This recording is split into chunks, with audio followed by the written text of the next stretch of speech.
happening, everyone? I want to have my say on the Mike Tyson Jake Paul fight reaction. Obviously a lot of podcasters, a lot of white collar fighters, unlicensed fighters, misfit fighters are having their say. But look, I've been fighting 23 years. I've been a professional for over 14 now, so I would say I'm as educated as anybody to have my say.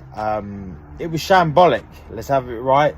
Obviously Mike Tyson come out lively, first round as expected, but look, he's 58 years old. We just couldn't expect obviously what he was doing in his 20s. Now Jake Paul was pitter-patting his way through the fight. I'd like to say that he's light-footed and he's boxing in that, but look, his boxing is terrible, man. He would not be a southern area English champion in this country. He just wouldn't do it. And that's coming from a professional fighter who knows that level. He got beat by Tommy Fury, who I do not rate at all. But yeah, like, this fight was, look, obviously it was a bargaining tool, a cash-in tool for Netflix. Jake Paul walked away with 40 million. Fair play to him. He's obviously a very good businessman, but look, that fight was poor, man. Very, very poor.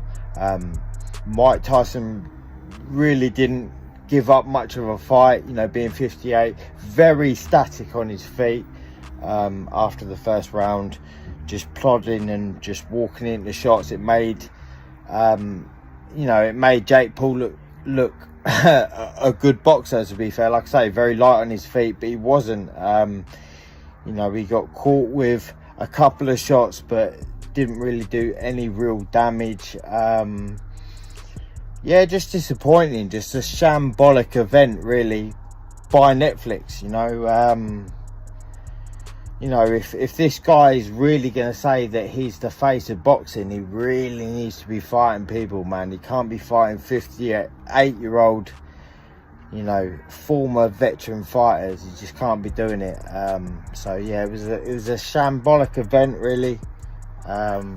Disappointing to see Mike Tyson go out that way. I mean, even though he obviously made the distance to lose to Jake Paul.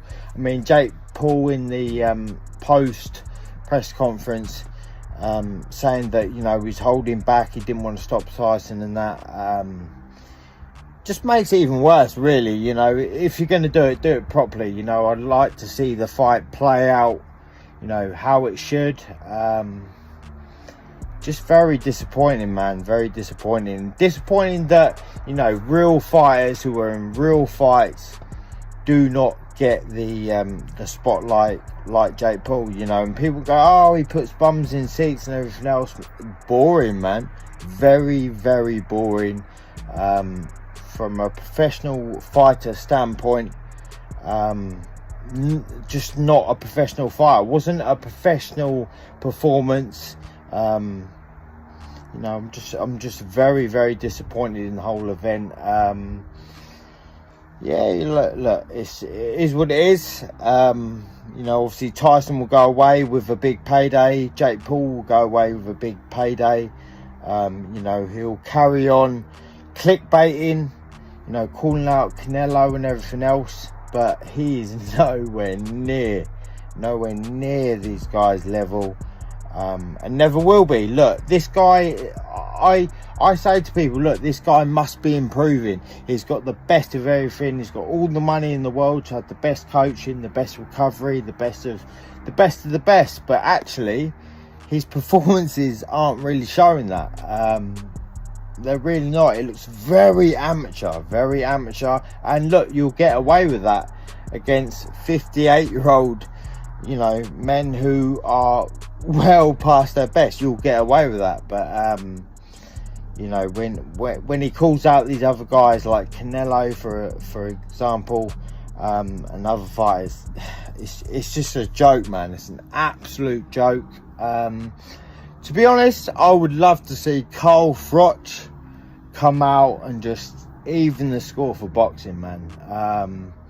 You know, he's into his 40s now, Froch, well in shape, always training. I feel like that's the fight. Look, you know, Froch against Jake Paul, you know, another fighter, ex-fighter. You know, it's, you know, Netflix I'm sure would be interested in it. But look, I'm so fed up of the fact that real fighters do not get the spotlight. It's outrageous. The fact that these Disney online fighters are getting, you know, all the spotlight is a joke, because, you know, you're not seeing the best fighters, man. You're not seeing the best fights. But yeah, that's what it is, man. It's what it is. Like I say, very disappointing. Everyone had their say. And yeah, no, after seeing it, I didn't watch it live, but after seeing it today, you know, it's just disappointing. That's the only thing you can say. You know, obviously seeing a legend like Mike Tyson, you know, get beat is not good, but seeing him get beat against someone like Jake Paul, who just pitter-pattered his way through it, is massively disappointing. So yeah, I just want to see him against someone good now. I just want to see him against someone, a live opponent, someone who's going to give him a genuine test. And look, we'll see what he's really about at the end of the day. If you're going to be earning 40 million, I want to see you earn that money, you know. And that was a glamorized sparring session as far as I'm concerned. I've had much harder sparring sessions than that. And obviously not earned a coin from it. So yeah, as far as I'm concerned, Jake Paul going forward now, look, it has to be a live fight. It has to be someone. Look, Frochy, man, Carl Froch, he looks fit, he looks ready, he says the right things. I think it's the fight for Jake Paul, I really do. Ex-world champion, you know, past his best, how he likes it. So yeah, let's see it happen. Frochy against Fake Paul. I like that fight a lot.